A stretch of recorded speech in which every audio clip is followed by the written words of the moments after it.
kwenye birika Bethzatha yenye matao matano.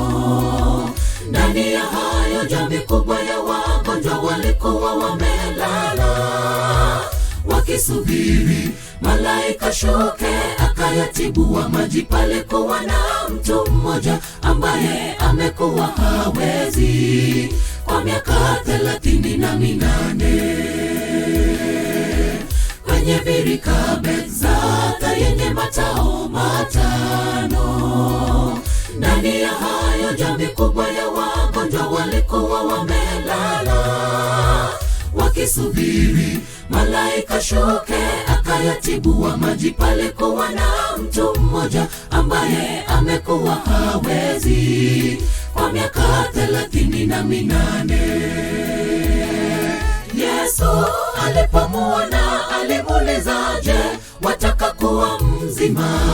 Alijibu, sina mtu wa kunitia birikani maji yanapotibuliwa.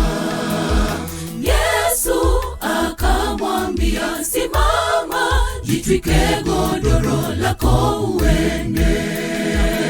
Simama, chukua godoro lako uende.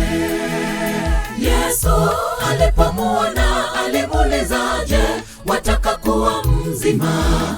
Alijibu, sina mtu wa kunitia birikani maji yanapotibuliwa. Yesu akamwambia, simama, jitwike godoro lako uende. Simama, chukua godoro lako uende.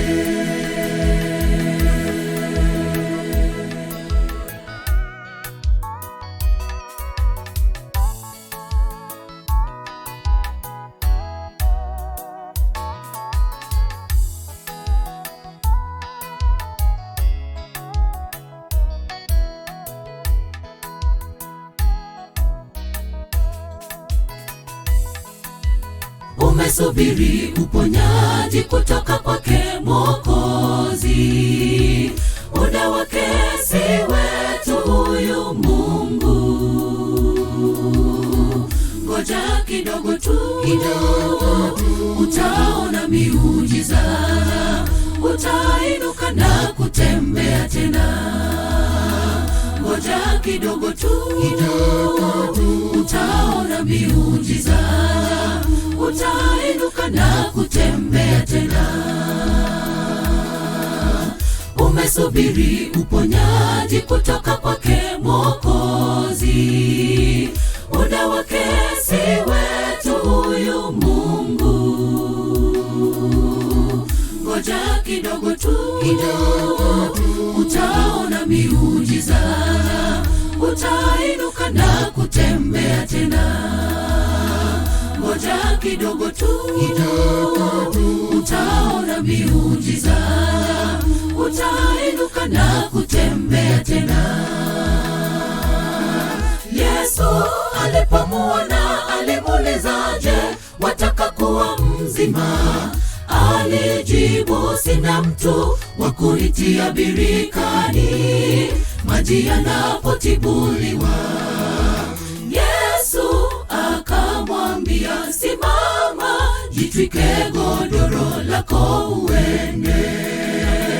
Simama, chukua godoro lako uende. Yesu alipomuona alimuulizaje, wataka kuwa mzima? Alijibu, sina mtu wa kunitia birikani maji yanapotibuliwa. Yesu akamwambia, simama, jitwike godoro lako uende. Simama, chukua godoro lako uende. Yesu alipomuona alimuulizaje, wataka kuwa mzima? Alijibu, sina mtu wa kunitia birikani maji yanapotibuliwa. Yesu akamwambia, simama, jitwike godoro lako uende. Simama, chukua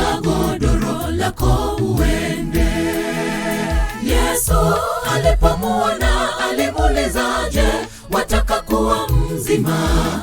Alijibu, sina mtu wa kunitia birikani maji yanapotibuliwa.